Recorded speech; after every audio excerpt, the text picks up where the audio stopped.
اس کے حوالے سے کہ آپ کی پارٹی کا کیا منشور رہے گا؟ جیسے کہ ہم نے پچھلے چناؤ میں دیکھا کہ رشید انجینئر کے مطلب بڑے لوگ جو چاہتے تھے اس کو، تو اگر آج کی بات کریں گے کہ انجینئر جو ہے اس پر نظر بند ہے، آپ گورننگ کینڈیڈیٹ ہے، تو آپ کا کیا منشور رہے گا؟ کس طریقے سے آپ اپنی تنظیم کو لوگوں تک لے جائیں گے؟ جی دیکھیے، ایسا ہے،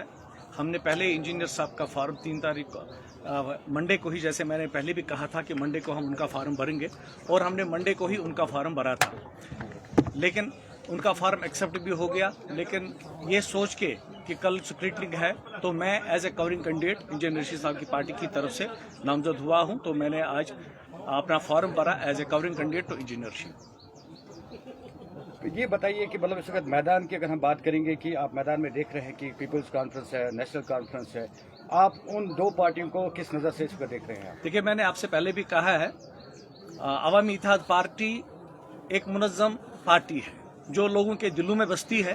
یہاں پہ یہ بات نہیں ہے کہ جیسے آپ نے مجھے پرسوں بھی سوال کیا تھا قد کے بارے میں، تو انجینئر رشید کا قد کسی سے کم نہیں ہے۔ جنہوں نے لاسٹ الیکشن میں 2019 الیکشن میں 1 لاکھ سے زائد ووٹ حاصل کیے تھے، وہ لوگوں کے دلوں میں بستے ہیں، اور انشاءاللہ ہمیں آج امید ہے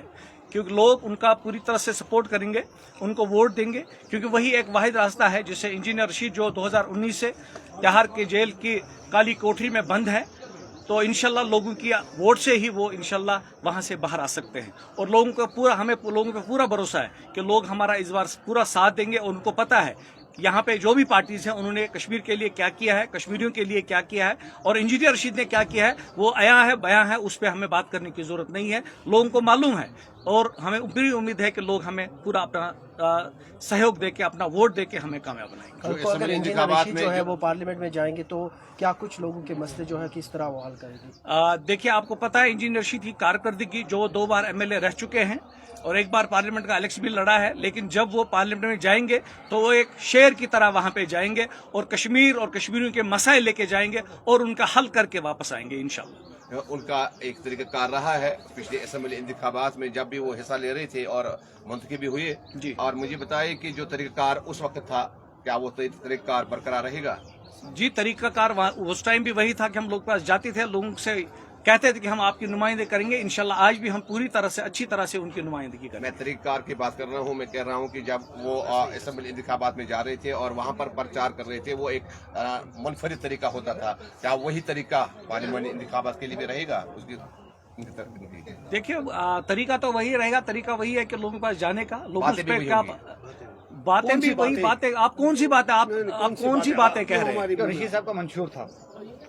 دیکھیے، سچویشن ہیز چینج، دیکھیے سچویشن ہیز چینج۔ منشور کیا تھا؟ منشور کیا تھا؟ عام لوگوں تک جانا، جتنے لوگوں نے اپنی بات پوچھا۔ منشور انجینئر رشید کا تھا خدمت گاری عوام کی، جی، عوام کی خدمت گاری وہ اس وقت بھی کر رہے تھے، اور آج بڑے لیول پر عوام کی خدمت گاری کریں گے۔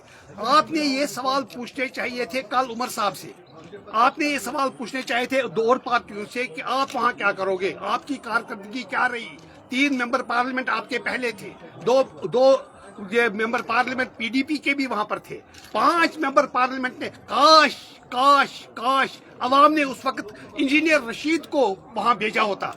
آپ دیکھتے آج حالت دوسری ہوتی ہے۔ انجینئر رشید ایک پڑھا لکھا نوجوان ہے، ایک پڑھا لکھا شخص ہے،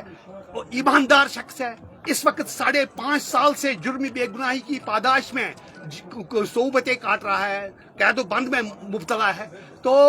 آج ان 5 سالوں میں اگر 1,02,000 ہم نے 19 اس وقت، ہاں ایک اور بات میں واضح کرنا چاہتا ہوں جو آپ بار بار پوچھتے ہیں، ہمارا کسی بھی پارٹی کے ساتھ، کسی بھی شخصیت کے ساتھ کوئی بھی مقابلہ نہیں ہے۔ ہمارا مقابلہ آج اپنے ساتھ ہے۔ ہم نے پچھلی بار 1,02,000 ووٹ حاصل کیے، اس بار ہم نے، کیونکہ ہمارا لیڈر عوام کے لیے جیل میں، جرمی بے گناہی کی پاداش میں جیل کاٹ رہا ہے، وہی تو ہم جاننا چاہتے ہیں نا، جرمی بے گناہ، اور آج ہمارے 5 لاکھ جو ووٹ، طریقہ کار تب رہا، میں وہی تو پوچھ رہے ہیں۔ طریقہ کار عوام کی خدمت گاری تھی۔ اب ایک چیز ہے جس کو ابھی آپ، میرا جنرل سیکرٹری ہے، یہ ہمارے پارٹی کا وریشٹ جنرل سیکرٹری ہے، ماشاء اللہ انجینئر رشید صاحب نے ہی اس کو بنایا۔ ابھی میں نے ان سے یہ لے لیا کیونکہ ان کا کہنے کا انداز ایک تھا، میں ان کے پارٹی کا ہیڈ ہوں، پولیٹیکل افیئرز کمیٹی کا، میرے کہنے کا انداز دوسرا ہے، مگر کام ایک ہی ہے کہ ہم عوامی خدمت گار۔ میرے کہنے کا مقصد یہ تھا